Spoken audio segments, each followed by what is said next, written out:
But for me, that was really the hardest part, is that transitioning between them always being there and, all right, they're supposed to be home at this time, and they're not home yet, and to that wondering, what are they doing? We've spent time raising them, and now they're off doing it. And it's slightly terrifying. It's more than slightly terrifying. And it's so nice when they come home and, get to visit with us and everything. Our son's coming home in a couple weeks. As you know, our daughter's getting married in just over a month. And so the stage to empty nesting was a transition that was hard, but it was awesome. Once you get used to it, I know people said to me, once you realize everything is good, you're going to love having the house back. And it's true. I love the quiet time and having them, but it was hard when they first left. And I would have to just allude to that as well. When our son left for college, it wasn't just like he was, going to college close to home. He went to Minnesota. So I knew I wasn't going to be seeing him in a long time. And we'd all sit around the table in the evening and have our supper together. We called it supper. I know you all here call it dinner. And he was the comedian. He made us laugh constantly. In fact, I thought he would be a comedian someday when he grew up, but he chose to be a pastor. I guess that's one and the same. But he was always making us laugh. And when he left, it was such a void. Now it was just Jerica, Rick, and I. But suddenly, Jerica came in on her own, and she was making us laugh. I never knew she had that kind of sense of humor. She was constantly making us laugh. And even today, she's a real quick wit with things. But the one thing I will say about it was a loss for us. And then when she went off to college, where she went to Minnesota too, I worried more about her being gone. But yet I knew her brother was there to look after her. But he was kind of interested in his own thing, so he didn't look after her too well. But but one thing I will say that then when the dinner time came, here sits Rick, here sits me, and I look at him and said, now you've got to make me laugh. But the one thing I will say about when Jerica left, it was almost like a mini vacation too, because I was running her everywhere all the time. And it was like, phew, I don't have to go anywhere today. But yeah, it was an adjustment, a real adjustment. So I don't have empty nesters, so my children are still here, still living with me. And so for me, my transition was basically going from not having children, just me and my husband, to all of a sudden having children, to all of a sudden not being able to sleep whenever I want, to be able to shower when I feel like I need to shower, to be able to eat when I want to eat. That was it's a huge transition for anyone that has children. I'm sure you don't remember going back to it's not something that you think about, because it's just such a joy that you have these children that you've wanted. Like for me, my entire life, I always wanted to have children. So when I finally convinced my husband that we could have children, and we finally had our son, and it was such a joy for me to finally be able to have children, that even the sleepless nights and only going off of 2 hours of sleep and only showering every couple days, it was so worth it. And it was just such a joy for me. And to even see, as your children grow, you're still going through different stages, even though right now we're just representing having children at home, empty nesters and grandkids. As your children are growing, you're still going through stages, because your children are growing up and you're having different stages of their life where they're babies. They can't communicate with you. They can't talk to you. Then they start being able to say funny little things. And, now they're older and they say things that maybe you don't want to hear, and it's just different stages that we're going through as they're getting older. But it's just such a joy to see every single stage that you go through. And one of our things that we're talking about is finding joy in those different stages. So what the next question I have for you is, how did you find joy in each of those stages that you've gone through? I'll go first, because I think I'm the shortest on that one. Every stage was joyful for me. I'm a very happy person, and I enjoyed every stage. It is What did I say earlier? I don't remember what I said earlier. You enjoyed every stage. Yeah, that sounds I enjoyed every stage. And I always think of that scripture, the joy of the Lord is my strength. And I know in raising my children, our children, I would turn to the Lord often and just ask for his strength in the different situations that would arise. And he was always faithful, always helped us through.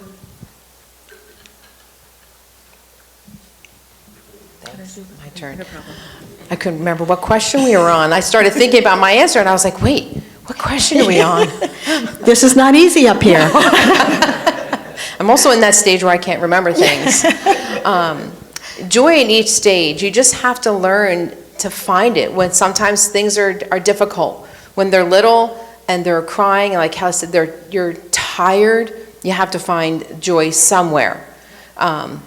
When they're teenagers and you're working through teaching them to be like a functioning human in society, which when they're teenagers is so hard to do. But you have to like just find the joy, laugh at the things that they do. Don't laugh, at them, but try to find the joy in the things that they do. And the same thing, I feel like it's almost, for me personally, it's been easier to find joy in this stage of empty nesters. You can look back and you can say, okay, we made it. They're good kids. They're good adults. They're not kids anymore. And there's so much joy just in each and every stage. You just have to find the little places to look for it and focus on those. If you focus on the fun things and the joy, then the hard times don't seem as difficult. Just find the joyful times. Yeah, kind of off of what Dory was saying is I was just thinking, you're not going to have joy every single day. Like it's hard. Raising kids is hard. I don't care what anybody tells you, because one day to the next, you don't know how they're going to be. Our kids are living in a completely different era now. They're affected by so many different things, and you just don't know. Like we know in our house, from one day to the next, I don't know if my kid's going to wake up and be super happy, Mommy, I love you, or just, I don't want to get out of bed. I don't like the world today. I don't want to do anything, and it's just how kids are. They're changing, they're going through different things, and I'm just trying to, as my kids are getting older, finding joy in different things. I loved being pregnant. I absolutely loved being pregnant. I loved when my kids were little. I loved having them lay on me. It was one of my favorite things. I loved when they started talking and walking, and it was just so much fun seeing how they've changed and how their personalities were like. And I think when you have children, you imagine, this is what I think my kid's gonna be like. My daughter is gonna be just like me, and that's what you like hope and want, and never ever expect that your daughter is going to be exactly like your husband, like to a T. And I say to my husband when he gets frustrated with her, how does it feel to get upset with yourself? How does it feel to watch yourself grow up? It's so, I just look at him and I'm like, these are the things that you do when you're getting frustrated with it. But it's joyful for me. I love watching Michaela grow up, and I think this is what it must have been like for Wes and Becky to watch Justin grow up. And I just find joy in every area of our lives, and so my husband's gonna love this story I'm gonna share. So yesterday, this was my joy yesterday. We were out at Target, and Michaela has baby dolls, loves her baby dolls, takes them with her everywhere. So she had a baby doll, she put it in the shopping cart, and we were looking at something else, and Justin goes and he starts to go look at Mother's Day cards, and my friend Paula is talking to him, and I walk over to them, and she's like, why is your husband pushing a doll through the store and nobody's with him? I thought he was shopping by himself with a baby doll in the store. And I was just like, And there's our joy. We found joy in the frustration that he gets frustrated sometimes because Michaela just always has so much stuff, but there was our joy in that. So sometimes it's hard to find joy in things that you're going through in your life, especially when it's struggles with your kids, and you just have to, I kind of remind myself that this too shall pass. Even when there's hard times, it will pass, and you're gonna miss those times. You're gonna miss the times with your children being home and, getting them dressed and changing their diapers and all that stuff. You are gonna miss that time with them. So what was your favorite stage? I think I enjoyed all the stages, to be honest with you. But probably my favorite, I know this might seem strange, is where I'm at right now. I really love being a grandparent. There's nothing like your grandkids just running because you're there, Ama, Appa, and just hugging them and kissing on them and doing for them, making their favorite foods. They get so excited. You know, Roman just turned 17, and what he wanted for his birthday was heavenly Oreo dessert. I don't know if any of you have heard of that, but it's got about 7 layers, and so it's time-consuming to make. Yeah. When's your birthday? Next week. Is it? Fibber. And so I made that for him, and he was just so elated, you know. And it gives you purpose at this stage in your life when you have grandchildren. And just to tell you, they say the cutest things. I have a 6-year-old and an 8-year-old, and Ava is 6. And she came home from school one day and she said, Ama, I have a boyfriend. And I said, you do? What's his name? She goes, I haven't found that out yet.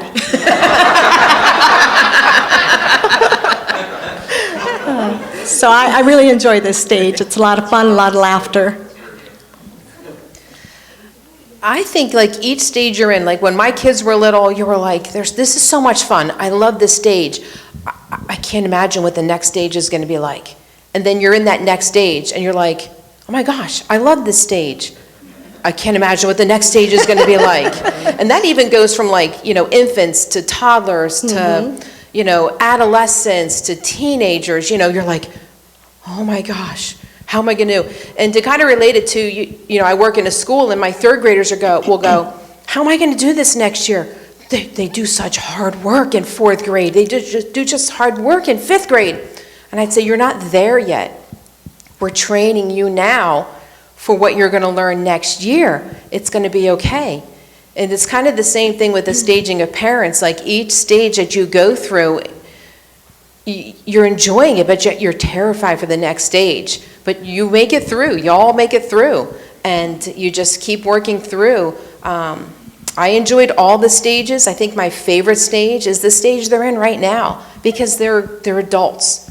They communicate with you like adults. They can reason like an adult. They come to you because they trust you because you've built that relationship with them. Grandparenting is around the corner in a few years, I'm hoping, but I'm looking forward to that stage as well. Yes, you will love that. I think one of my favorite stages was when my kids were really little. I loved when my kids were little, like especially babies. I loved my kids always, if I had them sleeping on me all the time, because I just loved it. I loved when they were little, but like Dory said, I mean, all your stages are different, and I can't say that I'm not gonna like another stage more. I love that the stage that my kids are in right now, because they're older, and I love being able to do things with them, just the 2 of them, getting to know their personalities that are changing regularly, and they just change so much, and it's just, one of the things that Dory said is, when she was talking about the kids in school, is preparing them for the next stage, is that I'm trying to focus on the stage that my kids are in right now, and helping them to deal with situations when they get a little bit older. So any situation that they're having now, finding a way to help them deal with it now, so that when they get into their next stage of life, that they'll be able to handle those situations on their own, and they won't need us to, you know, to help them with that, because that's ideally what you want your children to do. You want them to not need you. As much as you love having your kids need you for things, you know, it's nice to not have to hear, hey, mommy, can you come wipe my butt? It's nice to be past those stages, and you want to train your children to be past those stages. Definitely past that stage. That's wonderful to hear. That's good. And poor Ginny's was recently probably back in that stage with grandkids. But that's the thing, like, you're learning it all over again. So you've already been past that stage, so now you're like, all right, this is what you do. Let's move it along. You can learn to do this yourself. But I have enjoyed all my stages too, but I did love when my children were really little. What advice would you give to parents who are in your stage right now? I would give the advice just to be thankful that your children talk to you, and be thankful that your children want to come home and spend time. I know sometimes you're like, I had something planned this weekend, and they're going to come home, but be happy. Not every child wants to go home. Not every child wants to spend time at home with their parents, and it's a blessing to have kids that want to come home. And it's so nice to be able to talk with them. And One of the things we used to do when we were around the kitchen table is we called it story time. We would say, hey, I have a story, and we would tell a story about our day. But now they text us and they'll say, hey, I have a story. So it's neat that we've kind of taken that same thing that we used to do around the table and still carried that on through their adult lives. And my daughter will play this game because she's a teacher. Guess this word, and it'll be a spelling of a word from one of her students. And she's like, all right, guess what this word is that they're trying to spell, and we'll all send different. She's like, nope, nope, nope. And so we still continue that stage, and just be thankful, be thankful that they come home. I love just to be able to talk with them. And one of the things I was thinking about as we were sitting here is also, I think we represent 3 different stages of technology. Yes. 3 different stages of technology. And being able to navigate the technology world can be challenging. Like Ginny, I'm not sure what the technology, I don't think your kids probably had any technology growing up. No. We had internet. Did you have We had AOL dial-up. AOL dial-up? Kelly, yes, Kelly. Yeah. We had AOL dial-up Yes, but yes. nothing like. Nothing like No. now. Now, my kids were at that age where the cell phones were like middle school, and even trying to navigate that. And then Kelly, her kids have had technology since they were, born. But it's neat to be able to use technology, and that's one of the things I am thankful for this time with our kids. We FaceTime with them. Yeah. And it's so nice. Even though they're far away, we can still find that joy in them calling and FaceTiming with us, and it's been awesome to be able to do that as well. Yeah, and your grandchildren, they can FaceTime you, which is so much fun. I get a FaceTime from Ava quite often, especially if she has an owie. And she has to show me her owie. And I'll say, oh, my goodness, do you want me to pray for you? She goes, no. And so then we're talking a little while later, and I said, well, you want me to pray for you? No. And we continue to talk, and finally I asked her one, before I hang up, I said, well, Ava, can I pray with you? She goes, okay.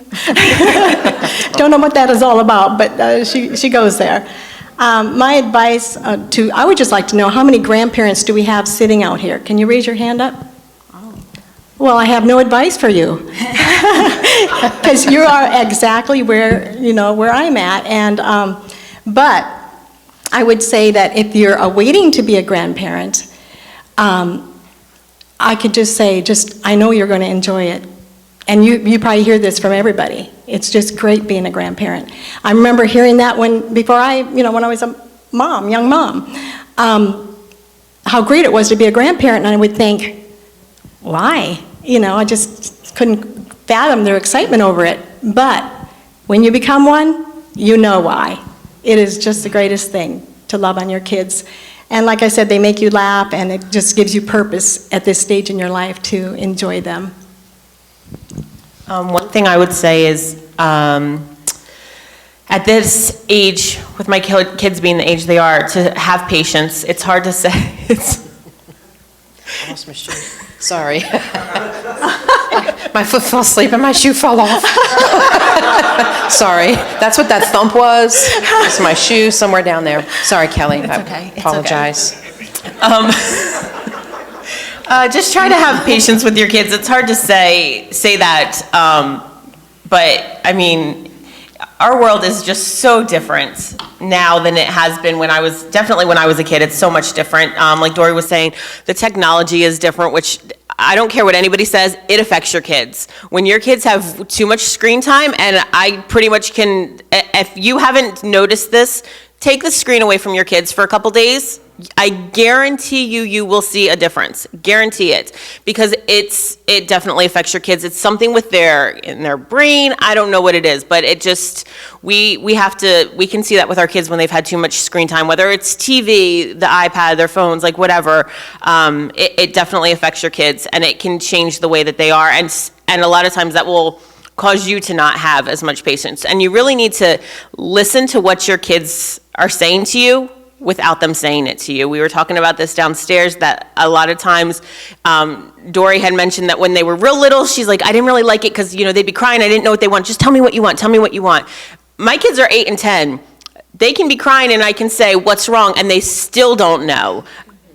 You as an adult, I'm sure, have had times where you just cry and somebody will say to you, are you okay? What's wrong? I don't know. I don't know, because kids are the same way. They have emotions that they don't know how to handle, and it's hard for us to know how to handle them with them. And just have patience and listen to what your kids are saying, even though they're not saying it, because kids can tell you what they want and what they need. Like, my kids will come over to me and they'll just be like on me, and there's some days where I'm just like, I just want space. Just give me some space.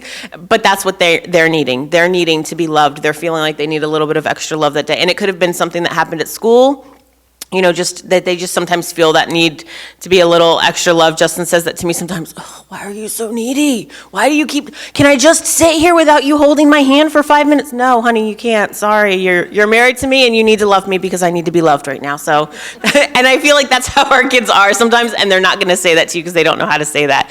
But that's just have some patience with your kids and listen to them. What's something that you might do different? When you look back, you're like, I wish I had done this differently. I wish I had said that differently. I wish I had acted differently. I think for me personally, it would be to let them grow into who Jesus wants them to be, versus me trying to shove them into a mold that I want them to be in. And that's hard, because we all have these visions of where we want our kids to go, and where we want our kids to be, and who we want them to grow up to be, and who we want their friends to be. And sometimes we just have to not let them run wild. I don't mean that, because they all need discipline and love and guidance. But sometimes I needed a little bit less of me and a little bit more of Jesus. And, in my life too as well, and being that example for them. And just let them grow into who Jesus wanted them to be. And that's hard.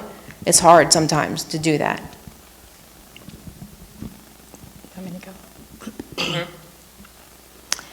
What I would do differently, there's many things in life that we sometimes wish we had a redo, but we don't get that. What I would do differently is I would love on my kids more physically, hug them and kiss them more. As a young mom, you get so busy with everything all the time. And I was raised by a mother that was a wonderful mom, but she was very stoic. She didn't show a lot of emotion. She took very good care of us. She had 5 children, and she, made sure we had clean clothes, clean sheets weekly, and good food. She was a great cook, and we always sat around the dinner table together as a family and really enjoyed that. And then she made sure we always had clean ears. How many of you? I don't ever hear anybody talking about cleaning their kids' ears today, but we had to take turns laying on her lap and she'd clean our ears. But she was not a real huggy type of person. And as daughters, you glean from your mother's parenting skills. And I look back now and I think, well, her parents, my grandparents, never even said, I love you. They just knew that you knew it, And so she was raised by very stoic people that never said, I love you. I don't even know if they hugged her. So that kind of gave me an understanding. But because it bothered me, I called my son one time and I was explaining to him why I wasn't so huggy. He goes, Mom, he said, you were a great mom. What are you worrying about? And that helped me, but it didn't take care of what I didn't do, And maybe I was harder on myself, and maybe I did more than what I think I did. But that is one thing that I would change, and I'm so different towards my grandchildren. Hugging and loving and kissing on them all the time. But that's the one thing I would change on my standpoint. I think for me, one of the things that I would do different is I would not get upset over little things. There's so many little things that I regret getting upset over for my kids. I just like things clean and neat. That's just how I am. Don't come over. I know. Don't come to my house. My kids they like their toys and they like them out and they can find their stuff, and it just irritates me so much sometimes. And I need to I constantly am trying to remind myself, don't get upset over little things. Don't get upset because they dropped their shoes there, because what difference is that going to make in the long end, like the long run of it?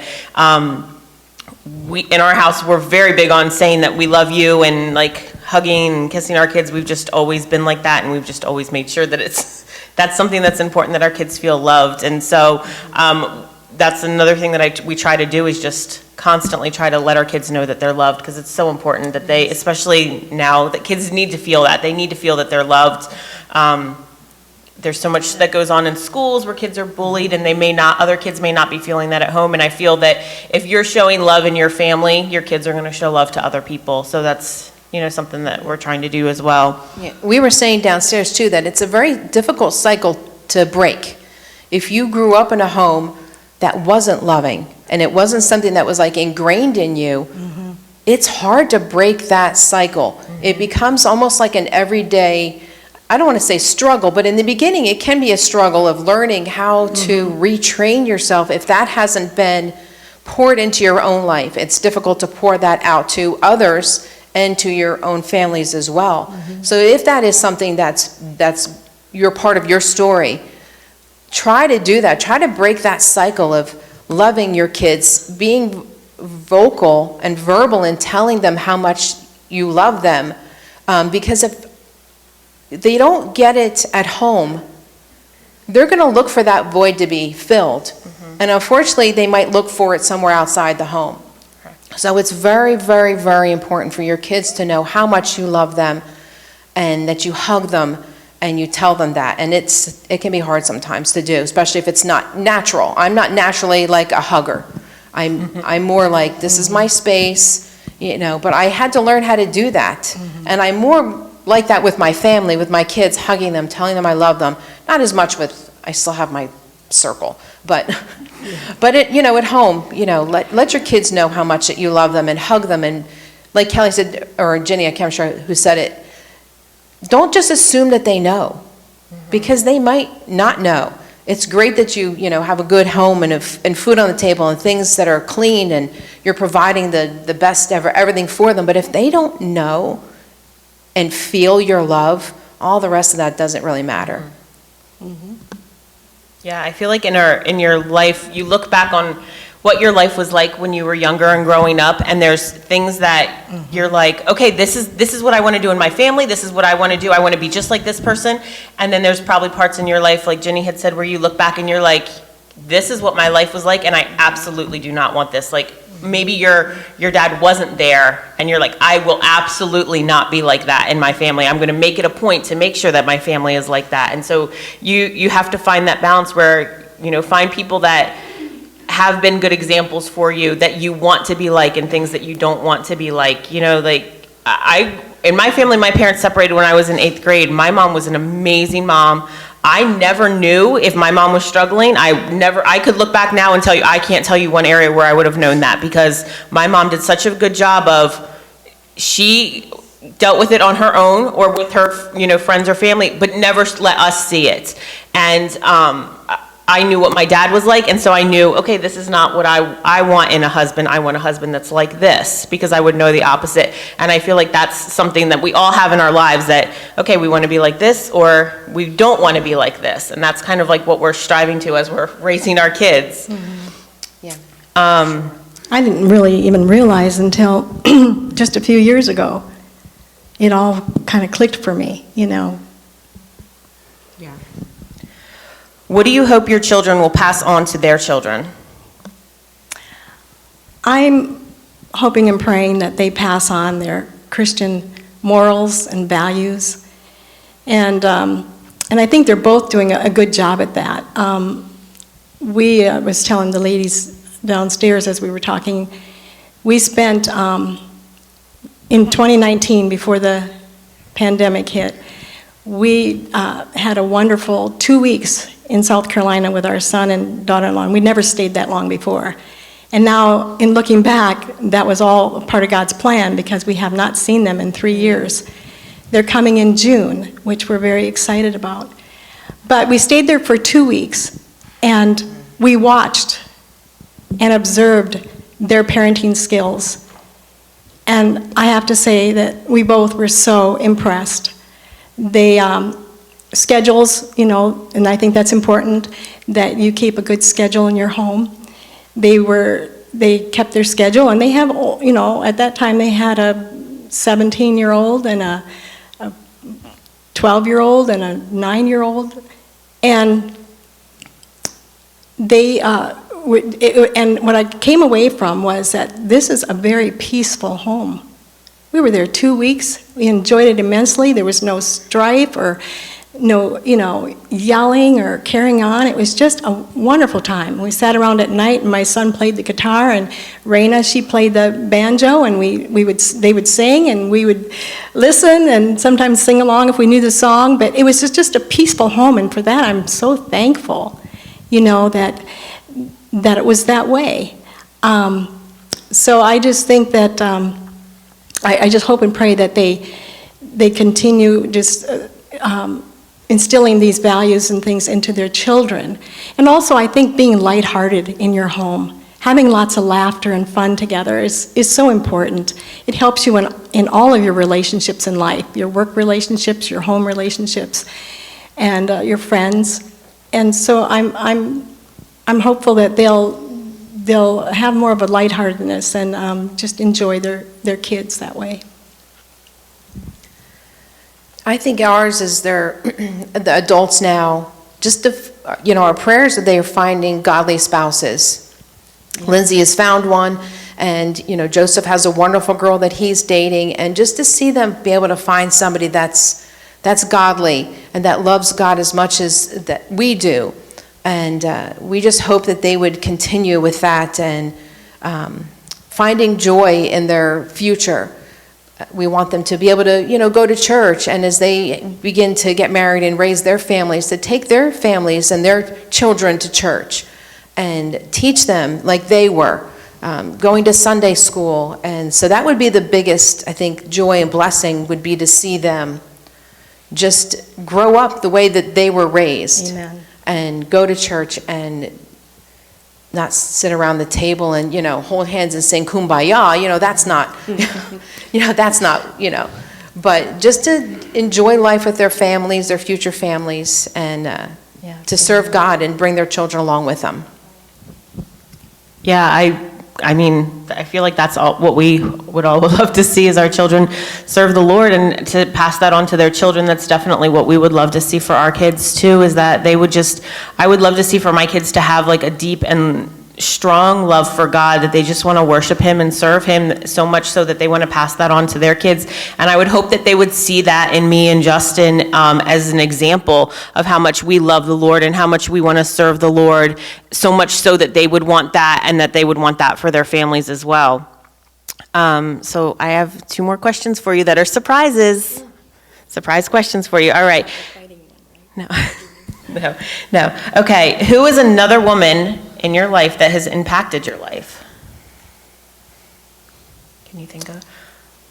Well, my mother, she was, she impacted my life greatly. But we had a pastor's wife that really impacted my life. I watched her closely. I loved her interaction with people. I was a teenager, and I remember thinking, it was my first time that I really wanted to become a pastor's wife, because I loved everything I saw in her, and I said, Lord, I'd like to be used like that someday. And so it was a pastor's wife that impacted me. Mm-hmm.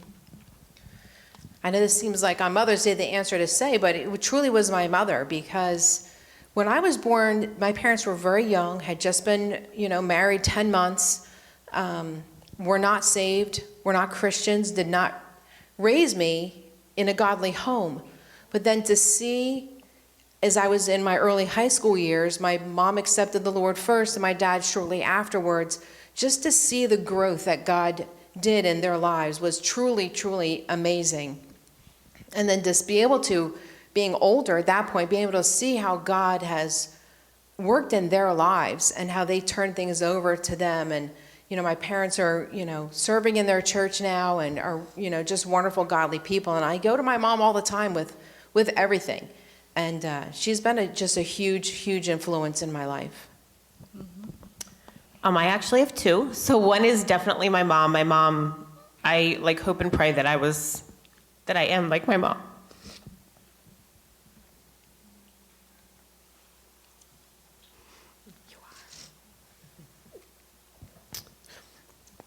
my mom was an amazing mom. She did a great job, and she loved her grandkids so much. When Micah was born, oh my gosh, she always wanted a son. So for me to have a boy first, it was like an answer to her prayers. Michaela's not here, so she's not hearing this. Micah was her favorite, and that was not her first grandchild, because my niece was born first, but she loved Micah so much. And my children know that. They know that they were loved by her. But I hope that I'm like my mom. But I also, the other woman is actually, oddly enough, my husband's mom. I knew my husband our whole lives. Our church, I grew up like right down the street from their church, and our churches were close. We did a lot of stuff together, and my husband's brother and I were very good friends.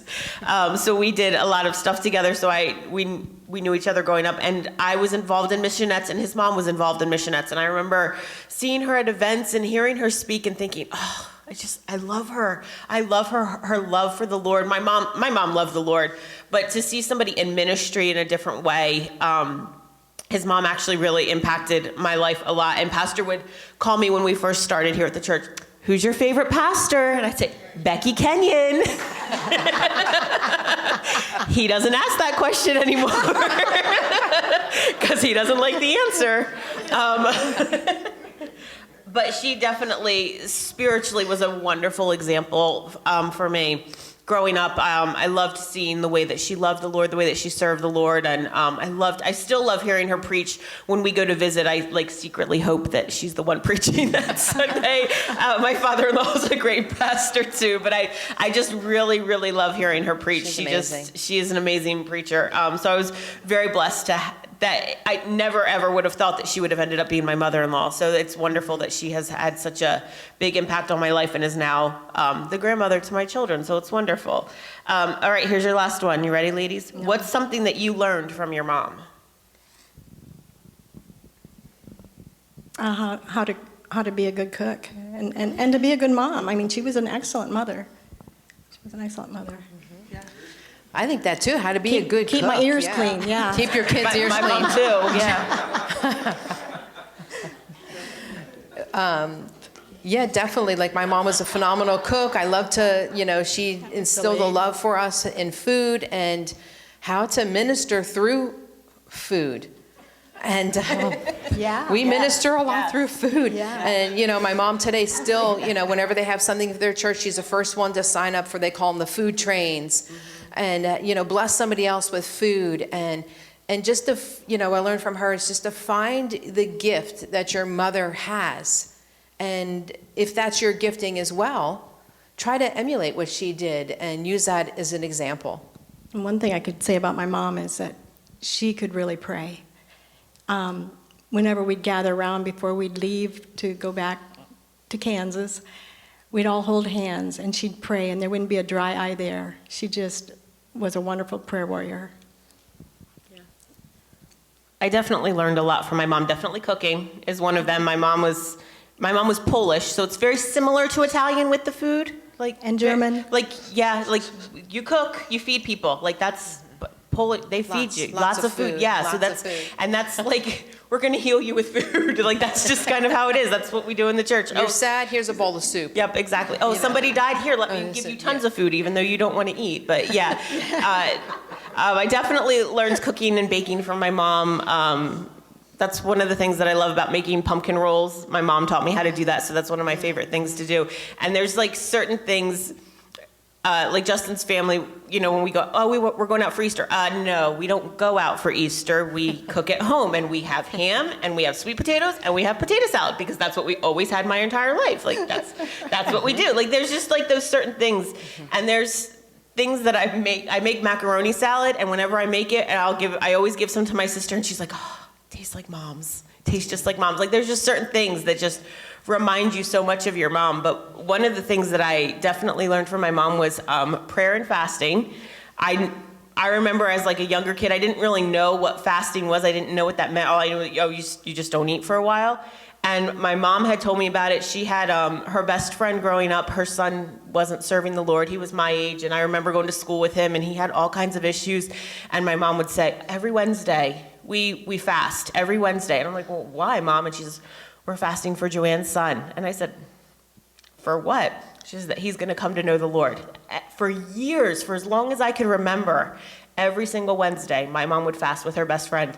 And her son is serving the Lord now, like in his church, their family, their daughter's in Christian school, absolutely wonderful. Like, and it may have taken years and years and years, but it happened. And that's something that my mom taught me, that prayer and fasting, that it works. And it's honestly, thankfully, my mom was able to see it before she passed away, saw him serving the Lord and all that. So she saw the fruits of, her prayer and fasting. But that's one thing that I'm so glad that my mom taught me that. I, obviously would have learned about prayer and fasting someplace else, but to actually see it, in person and see the product of that. Amen. You have anything else you want to share? Anything in your notes that you didn't get to share? No? You're all good? Anything else you want to share? No? Thank you for letting us share with you today. We really thank you. appreciate being up here.